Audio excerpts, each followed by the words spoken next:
عزیزایمان شای تیرانداز کویا شای بره مرنوش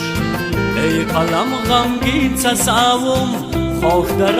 سیل مویاز مرد بیخت وست بدزن ملک تو سیا مرنوش ای قلم غمگین تصاوم خوف در سیل مویاز مرد بیخت وست بدزن ملک تو سیا مرنوش ای قلم در وصف خیشه وصف یارد مرنوش پندنک از ذات پاکه آل دوست مرنوش از عشقاشم تا خرق از خوف درقون تاریخم فوق دیوار نور اری جمله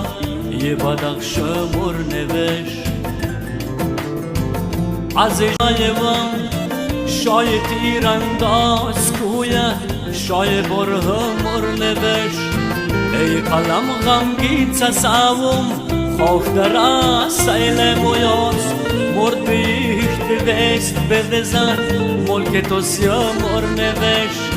ای قلم غمگین تصاوم خوف در سیل مویاز مرد بیخت وست بدزن ملک تو سیا مرنوش ای قلم در وصف خیشه وصف یارد مرنوش پندنک از ذات پاکه آل دوست مرنوش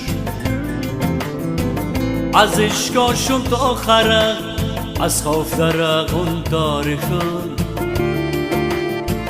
فوق دیوار نور اری جمله یه بدخش مرنوش